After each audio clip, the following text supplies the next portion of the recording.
It's a great honor.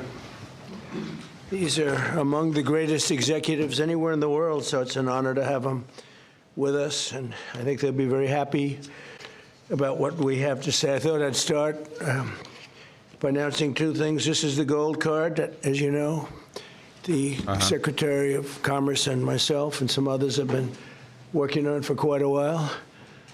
And Howard, how much have we sold in a few days? $1.3 billion worth in a matter of a couple of days. That's essentially it's the green card on steroids, and it's a pathway, and it's been an amazing thing. And as you know, the funny thing is that there is literally no legal mechanism for them to do this. So even if by rote special permission or whatever, people can just buy their way into citizenship, the next administration can just say, you're all here illegally, and immediately deport them, which I really hope they do.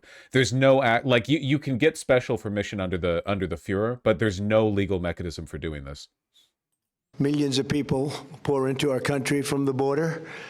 And not anymore. They don't know. Nobody comes in actually anymore. But under the Biden administration, 25 million people came in, and they came from prisons and mental institutions, and they were drug dealers, and all sorts of people came in that shouldn't be here. They came from the jails all over Venezuela, all over the world, the Congo. And now when they come in, they have to pay $1 million. And we've had a tremendous surge, and you're going to be happier than anybody because when you go to Harvard and the Wharton School of Finance and all of the great schools and you want to hire somebody and then you find out that, I'm sorry, they can't stay in our country for more than 24 hours. They graduate from the top schools.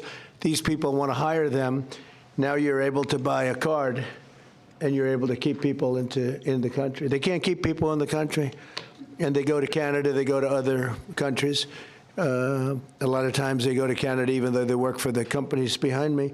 So now you're able to buy, the companies are able to buy the card and use it for people coming in to our country so they can stay in our country. So they're financializing H-1Bs. Yeah, they did this a while ago. Basically, they're constricting H-1Bs and making it so that, what was it? In order for them to function, basically, the company has to pay a lot of money, like a lot of money, to allow it, unless they get special deferment from the administration. So it's yet another way for the White House to engage in cronyism and act preferentially towards companies they like. So if you're a tech company that Trump likes, he can say, you don't have to pay, whatever.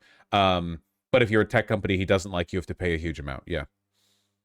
Isn't this also like slavery too, essentially? The H-1B system has always been kind of slavery coded. I'm against H-1B visas, not because I think they're unfair to American workers. I think we should be more unfair to American workers. I'm against them because they're unfair to the people receiving the H-1B visas, you know? I don't think that if you come in here to work and then you get fired, you should have to like scramble to not get deported or whatever. That's pretty fucked up.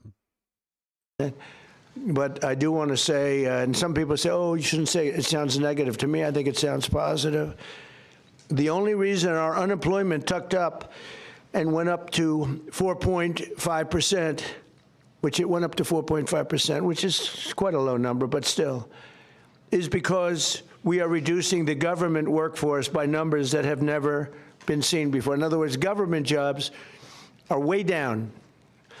And as you know, we don't need 10 people to fill one job, which is what we had in government in many cases. So the government workforce, by numbers that have never been seen before, has been reduced very substantially and will continue to be reduced. 100% of our new jobs are in the private sector. So this is for the last number of months. Think of that. Really is crazy how boring he's gotten, huh? Like, I know he's always kind of oscillated, but his ability to... It's funny because this would happen to any one of you if you were surrounded by a bunch of sycophant suck-ups and yes men, right? Like, Trump was funny when he was always irritated because he was dealing with like neocons and the establishment. Now that he gets everything he wants and everyone around him agrees with everything that he says, he's a fucking blob, you know? He's no longer getting challenged. It's like how not being limited by Twitter's character limitations means that he's no longer funny. Like every Truth Social post is the same rambling nothing statement. It used to be he was quite pointed. I'll keep drinking that garbage anyway, you know?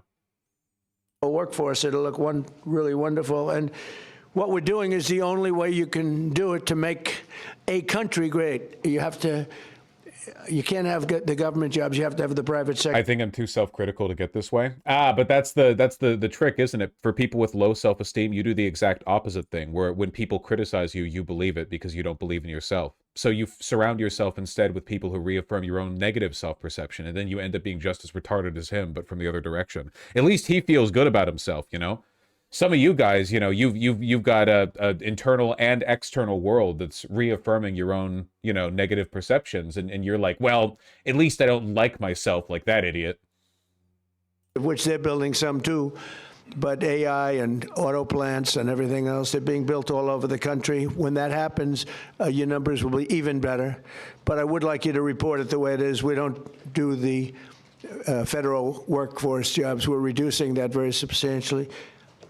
I'm thrilled to be joined by the leaders of 9 of the world's largest pharmaceutical manufacturers, all very big names, celebrities in their own right, very, very powerful people, and they head some of the most admired companies anywhere in the world. It's a great group.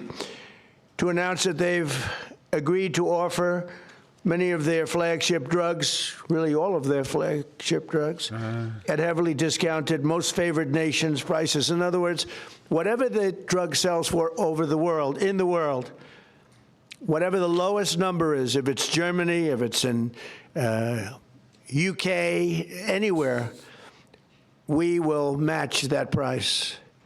Right now, sometimes it's 10 times higher. We've been laughed at and scoffed at for years. In fact, I was going to do it in my first term, but unfortunately, with the advent of COVID, as you would say, it was not, I don't think it was a very good time to be hitting up Spain, Italy, France, but now we're doing it. So the hardest thing to do was going to be to get a country to do it, because we would have a pill in New York that was for sale for $130, and you could buy it in Germany and France and Spain and someplace anyways. They set their own prices for $10. So we'd pay. What the gobbledygook is he saying? Okay, so this is a little bit complicated, but my understanding is he's saying that these pharmaceutical companies have to offer their drugs in America at the lowest price they're offered anywhere. So essentially, if they're offered for $100 here but $10 in Germany, it has to be $10 here. And what this essentially does is put pressure on the pharmaceutical companies to raise their prices elsewhere. Now, there are limits to how much they can get away with doing that. I think this is going to lead to so this is complicated, but I think it's going to lead to a couple of potentially good consequences and a lot of potentially negative ones. The big negative ones is that this basically means that pharmaceutical companies can no longer price down their goods to countries that are generally poor. Like, if they have a product that they could only make a profit by selling it at a very low cost in a country where people generally don't have a lot of money, they now can't do that without doing the same here in America, which is prohibitively expensive. So they now have to raise prices in the poor country. Potentially, this could lead to hundreds of thousands of deaths. Not that that's new to us, you know. Additionally, it does put downward pressure here, which is, potentially good for our people, I suppose. But it could lead to complications that would potentially mean the drug wouldn't be sold in some markets, either domestically or in foreign markets. It really depends on the drug and the implementation and the wording of the policy. And right now, we're very scant on details. 10 or 13 times more, we pay 5 times more, we pay all different prices. Now, whatever the lowest price is. Now, the pharmaceutical companies were difficult, but they also love our country. They knew it was unfair. But and they were great. I appreciate it. Fascist class collaborationism, man. Yeah, we pay the highest cost for these drugs anywhere in the world, but the pharmaceutical companies love us. They're the best ones in the world. They love us. It wasn't their fault. That we were getting ripped off, but not by the company that was selling this product to us at a higher price, but by the country over in Europe that actually bothered to fight to lower the price for its citizens. The enemy is always the working class and regulators in other countries, never the company that's been charging you too much. But the bigger problem is going to be the countries. How are you going to get the countries to do it? And we told them, If you don't do it, we're going to have to use tariffs, and we're going to charge you a 10% tariff, which is far more money than the money we're talking about. And they immediately agreed to do it. So we have all the foreign countries agreeing to do it. If we didn't have the use of tariffs, we would never be able to do this. But we used tariff, and they said, is it a threat? I said, yes, it is a threat. Then they said, we will do it, and they dropped the price. So what's happening, because the world is bigger than the United States in terms of people. Wait, what? Those countries wouldn't have to drop the price. Wait, what are you talking about? You threatened the European countries, and the European countries dropped the you don't want them to drop the price. You want them to raise the price. What? That same pill would go from $10 to $20 for them, which is an increase, but it wouldn't go to raise the midway. price. But it would go from $10 to $20. Ours would go from $130 to $20. So we dropped way down. They went up a little bit. And everyone knows it's the way it is. They, for years, would just say, no, no, no, it's medicine got more expensive for us. It would stay. They said, nope, you can't sell it in this country. Let the United States pay. And we had other presidents, all of them, said, okay, we'll pay. So we were subsidizing the entire world. We're not doing it anymore. This is the biggest thing having to do with drugs in the history of the purchase of drugs.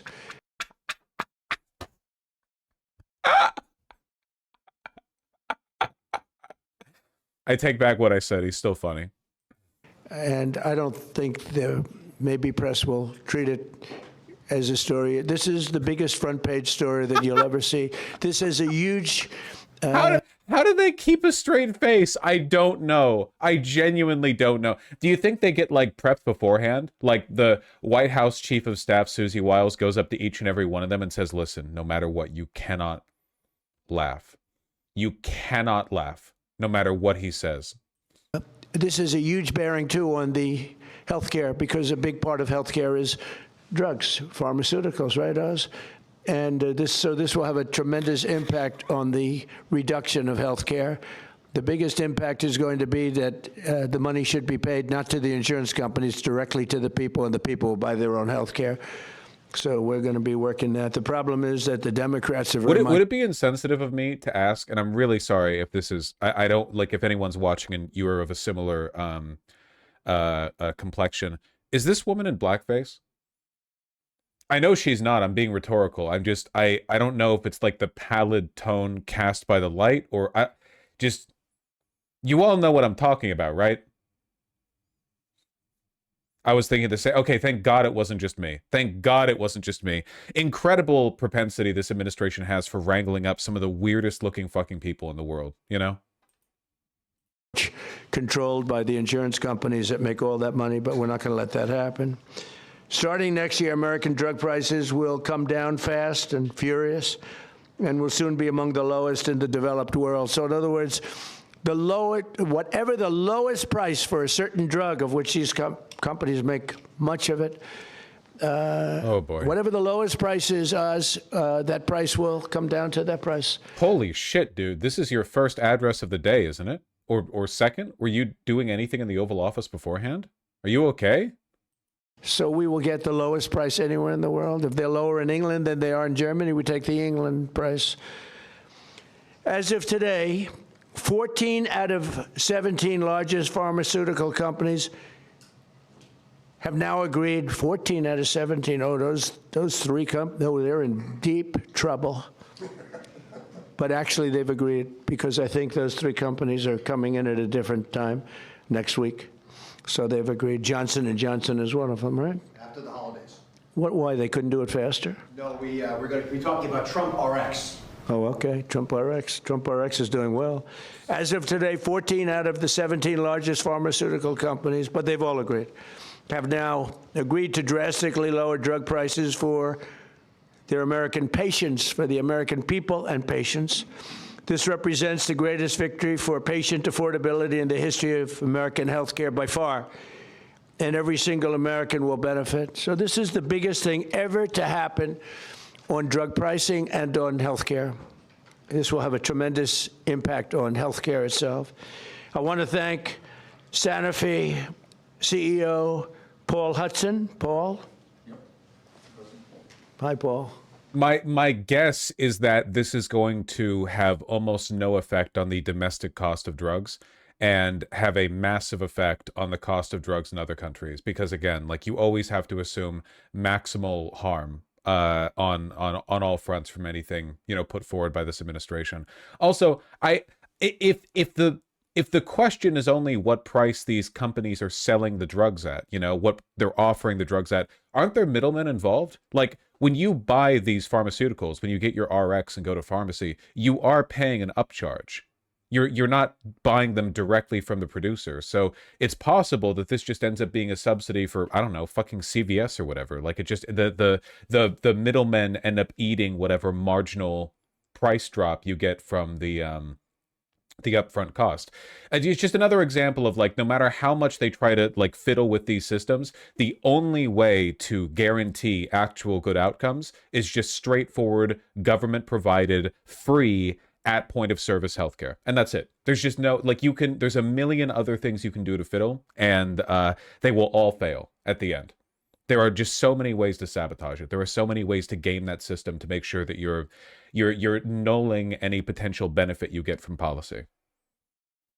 I hope they have you in some order. I'll be checking. Alphabetical, yes, but Okay, well, we'll do the best we can. Thank you, Paul. Great company, by the way. Novartis CEO, Vaush Narasimhan. Thank you very much, Vaush. Great job. Genentech CEO, Ashley Megaragri. Where are you, Ashley? How are you? Hi. Thank you very much. Great companies. Behringer Inc. Mine President John Michael Bors.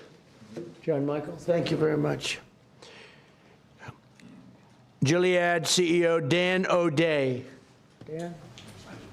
Thank you, Dan. Thank you, Dan. It's a good company. This woman looks fucking insane, by the way. This looks like cosplay, you know?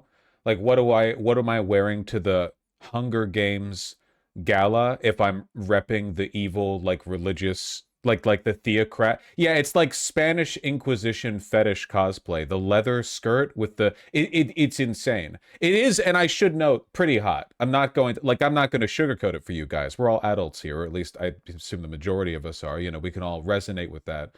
It is, however, insane and evil. Bristol Myers Squibb Executive Vice President Carrie Gallman. Lamau, whatever you say. You people are really going to fight me on this one? You're going to fight me on this one? I was playing fucking Alien Isolation. You people were gooning out to the goddamn alien matriarch, and you're going to fight with me on this one? Okay. All right. Thank you, Tom. Thank you very much. GSK CEO Emma Wormsley. Emma. Well, there we go. Thank you very much, Emma. Great job. Merck CEO Rob Davis. Great company. Thank you. Great company. How long have you been CEO? Almost 5 years. Very good. You're doing a good job. And Amgen Executive Vice President and CFO Peter Griffith. Peter. Thank you, Peter, very much. Thank you very much. You Ding. okay? Fake news. We want you to be healthy. Are you all right? What the fuck? The camera's not okay, but she's okay. That's more important. Ding the... We have good medicine for you if you need some medicine. One of them can take good care of it. We're also take it joined back. by He's so Secretaries funny. Robert F. Kennedy Jr., Howard Lutnick, Ambassador, and really some incredible ambassadors, Administrator of the Centers for Medicare and Medicaid Services, Dr. Mehmet Oz, and the FDA Commissioner, Marty McCary. They're doing a phenomenal job. Thank you. Thank you, fellas. Good job. For decades, Americans have been forced to pay the highest prices in the world for prescription drugs by far, not just a little bit. Wonder why that is. We were like a whipping post, the United States, and it's just been 4% of the world's It's just so crazy to try to thread the needle to make this a big deal, but then to say the pharmaceutical companies are the good ones who have done no harm. Like, the Nazis wouldn't have done that. They would have just called the pharmaceutical companies Jewish. and then arrested the leaders and then put their cronies in charge, right? Like it's a really weird half measure where it's like we're going to do collaborationism, right?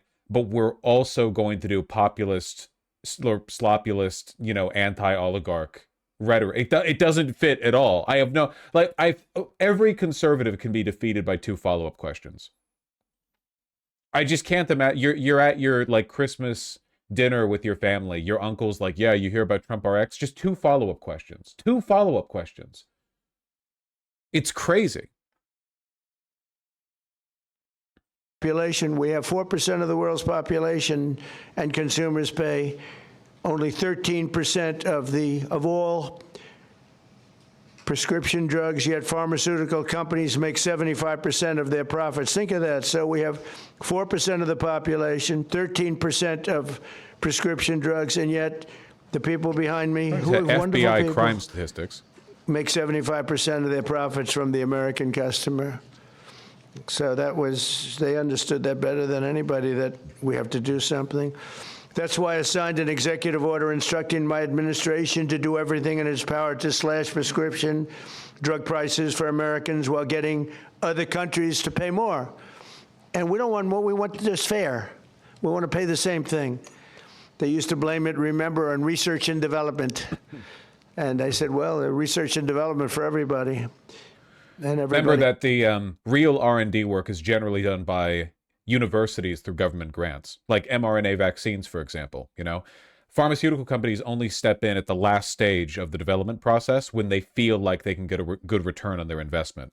R&D work is expensive, sure, but not as much money as they spend on CEO pay and stock buybacks, so they've got some money to spare. Understood. And as a result, the United Kingdom's National Health Service agreed to pay the fair share for prescription drugs for the first time in 26 years.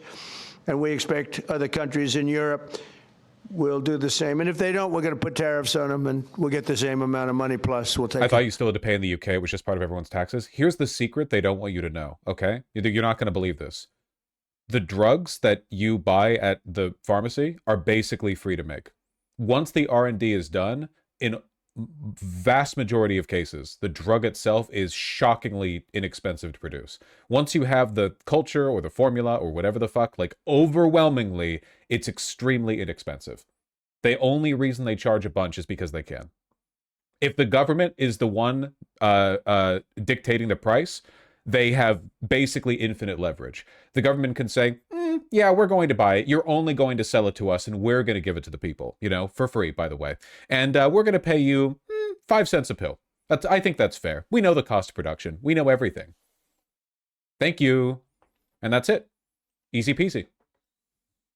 nice return on the money.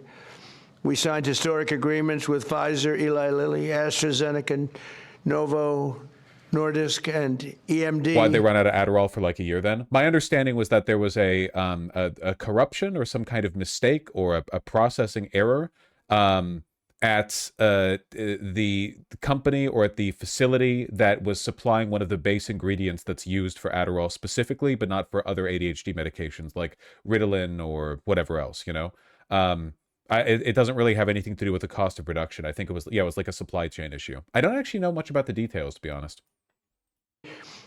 Serrano to reduce prices by 300, 400, 500, 600, and even 700%, and sometimes even more than that. I remember when I had a news conference in my first term, I was the first president that reduced prices from the beginning of my term to a year, from January to December. Remember once more Biden's bold initiative to have the government negotiate for lower drug costs for people on Medicaid, or Medicare, sorry. And then he delayed it and then gave the Trump administration the ability to remove it or take credit for it, you know. Also, like, again, having it so this only applies to Medicaid, Medicare, you could just limit the cost of drugs, period, you know? Yeah, limited to only 5 drugs, by the way. It's just insane shit, always. The Democrats are so uninterested in fixing this problem. They will never, ever, ever oppose capital. At least Trump will occasionally oppose the interests of capital just by virtue of being stupid and nobody wanting to cross him, you know? The Democrats are smart enough to know they can't get away with it. 1/4 of 1%. And I thought it was the greatest thing because it's the first one in 28 years.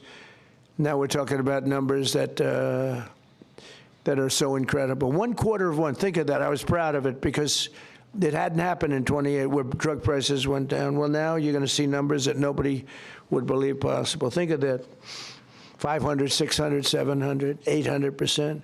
Today we're building on these accomplishments. The companies assembled in this room have agreed to offer all of their drugs to Medicaid and most favored nations pricing. You're going to get most favored nations pricing, meaning they're going to pay our country the lowest price paid anywhere in the world. I hate Biden more than Trump at this point. And then in response to that statement from Zigabiz, who's drawn a big target on their back, that's why it's profoundly stupid to continue railing on these points the way Vaush does, because people lose sight of who the greater risk is. Are you seriously arguing that we shouldn't talk about how much the Democrats fuck things up because people might hate them?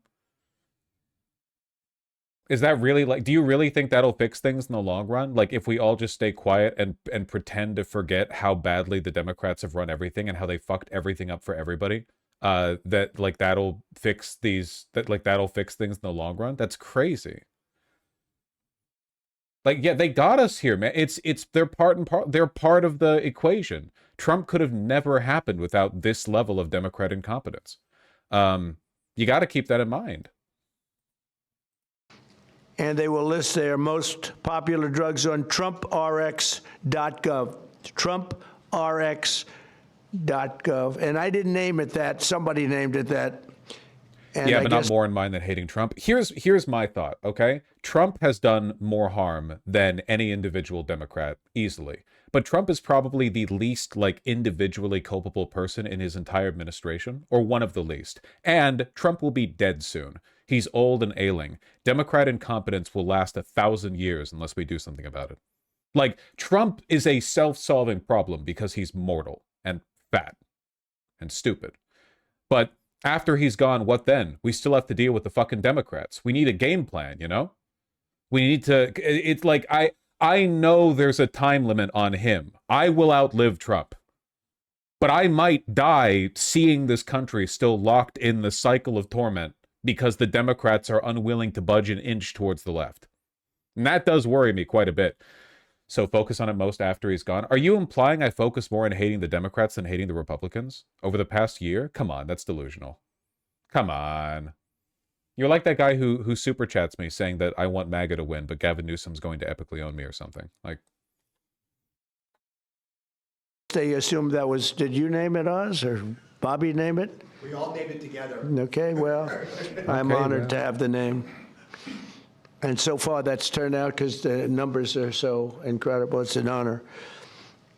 And you're going to get massive discounts to all consumers. So massive discounts will be not even offered. It's just going to be a fact. Even right now, the Democrats are fucking us up, like, at this moment. You know? Remember how the Democrats ceded ground and allowed the Republicans to reopen the government with zero concessions, thus guaranteeing no ACA subsidies? Thereby, like, accepting the blame for the government shutdown and all the suffering that took place because of it. They, like, just on every level, like, the arch villains of this story. Trump is too stupid and too mortal to be the real problem long term. You know, the real problem is the decay of liberal institutions. Republicans have a solution to it. It's to make everything worse. That's what they come up with. Okay, that's the best offer they've got. You know.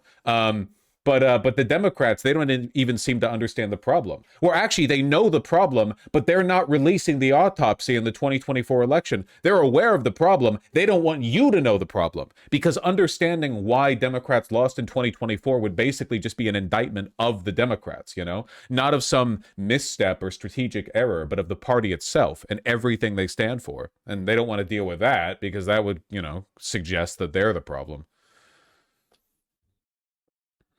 All consumers will get massive discounts. That's TrumpRx.gov. I keep hearing Every about new this. drug produced by these companies in the future will permanently be offered to American patients at most favored nation prices. You know, people used to talk about that for years, but nobody ever did anything about it. No other president did. And it wasn't easy. No But fighting. it worked out great, and I'm so proud of the people behind me. As an example of the price reductions we have secured through these new agreements, Santa Fe will cut the cost of its blood thinner, Plavix, from $750 to less than $16. Wow. Wow. For Santa Fe. Where are you? What? That's incredible, huh? Could have gone to $17, maybe. That's amazing. And I haven't heard anything about this, so I assume he's lying. Yeah, probably. You can believe it when you actually see the cost of these drugs go down. Until then, just assume he's lying. Why wouldn't you? You're going to do tremendous business. You're going to do much more business. So that's coming from $750. Think of that, $750. And that's the number one blood thinner. I don't want to know about that. I take an aspirin. To less than $16. Think of that. Bristol Myers Squibb, a great company, both great companies, will cut the price of HIV medication, Raytaz, from nearly $1,500, $1,500 to $217. And it will cut the cost of hepatitis B medication, Baraclude, from $1,400 to $413. Gilead I'm will skipping cut ahead a little the bit. hepatitis over $150 billion. He gets taller with time here. Mr. President, each of the 9 CEOs will speak very briefly about what they have done, because it is a patriotic effort. This is affordability in action. We talk about it in abstract, but this is not an abstract concept. This is a very concrete, tangible, personal reality, because we've got moms with sick children who cannot afford their medications, working families cannot make ends meet, seniors on fixed income. We have 80 million people who have to pay more than $100 a month for their prescriptions. They just can't keep up. So this is a hardcore approach to this, driven by a bold leader who's taking bold action. With that bold action, we've now created a standard for the industry. The 9 leaders behind us run the biggest pharmaceutical companies in the world. They're joining 5 other companies that have been through this White House process over the last 2 months. I want to make sure you appreciate that it doesn't happen with just the people in the room. They're wonderful individuals: Chris Klump, Inma Hernandez, John Brooks, Theo Merkel. The price of drugs that they're selling in Europe coming to the table now. A direct-to-patient option for Repatha that cuts out PBM middlemen and significantly improves affordability for people who are uninsured, facing high out-of-pocket costs, or paying on their own. Repatha will also soon be added to TrumpRx.com. A U.S.-based pioneer for more than 4 decades, we've invested. Owned company has been committed to improving health and outcomes to save. Can the hot lady talk? One, we are very proud to announce that we will provide Eliquis, our #1 prescribed medicine, to Medicaid for free.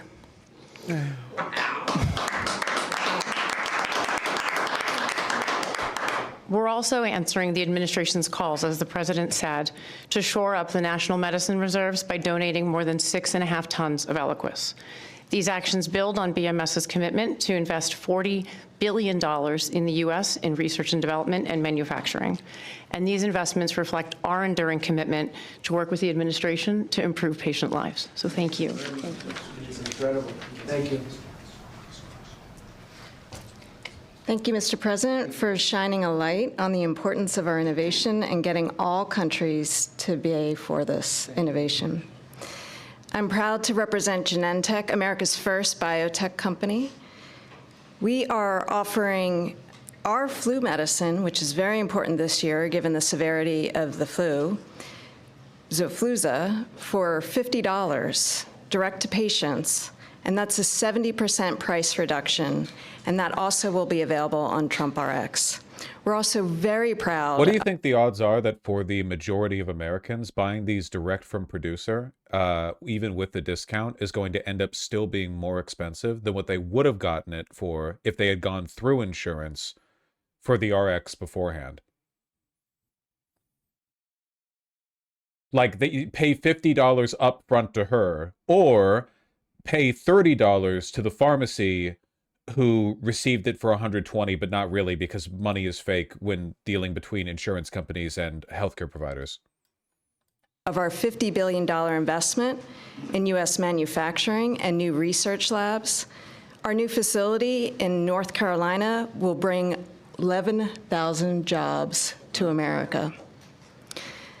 These are important steps forward for Americans and also for patients. Thank you very much. I saw your rendering is beautiful, what you're building. Thank you very much. Thank you, Mr. President, to you and the administration. I think this objective of achieving the commitment to affordability and future innovation is extraordinary. And let me just say that the company I represent, Gilead Sciences, the scientists reach for cures every day. In fact, they've come up with medicines that have cured both certain forms of hepatitis and also certain forms of blood cancer. And we just recently launched a new medicine that's only given twice a year to prevent HIV. And we're working with Secretary Kennedy and his entire team, as well as the State Department, as a part of your ex-US strategy to support ending the epidemic really during your term. And so we look forward to working with you on that. I've never been more optimistic about the innovation that exists across these companies and the impact this can have on America's health and economy. Thank you very much. Well with HIV. Yeah, it literally prevents HIV almost 100% given twice a year. And so I thought they killed USAID. Oh, they did. Yeah, the America First Killed millions. Department strategy. Killing millions. We've partnered with them, and we're also partnering with Secretary Kennedy and his team. Thank you very much. Thank you very much. GSK cares deeply about improving the affordability of Okay, not in for the accent. Sorry, guys. medicines, which is why today we're announcing for the 40 million Americans who live with asthma or COPD, we're going to be significantly lowering the cost of the medicines they rely on to breathe more easily every day. We're going to be going direct on 8 of our core medicines with deep discounts, and we're investing in American health security by donating the ingredients that go into rescue inhalers like this one so that people can access them when they need them. This triple win is on top of our commitment to invest $30 billion in American manufacturing, American research, American technology, and American talent, and all of this to do the right thing for American patients, whether that's John in North Carolina, who says he can now visit with his granddaughters without worrying whether will have to struggle for breath, or Marsha in Kentucky, who says if her asthma inhaler is cheaper, she can properly celebrate with her family this holidays. Mr. President, thank you so much for your ambition. And Marsha. She really knows who she's playing. This would be like considered racism if she was referring to non-white people. You know what I mean? Talking about Americans. We're in America. Yeah, Marsha in Kentucky and John in Kansas or whatever. 2 states combined have like 0.1% of the nation's population. I see exactly what you're doing. American patients, I know and who for you're the partnership appealing of to. all of your team, so we get ahead of disease together. Thank you very much. Very much. Great company. Mr. President, as the others have said, I just want to say thank you for your leadership. I reflect on... Well, we got to hear her speak. That's pretty much the end of the speech, right? Let's see how the Trump RX thing plays out. My guess is that it might end up being marginally beneficial for some Americans if you don't have insurance, or if you benefit from some reduced pricing scheme. But for the most part, it's going to be still more profitable to the pharma companies than it would have been for them to deal through insurance beforehand. Also, it's going to destabilize things in other countries. So that'll all be fun. Yippee!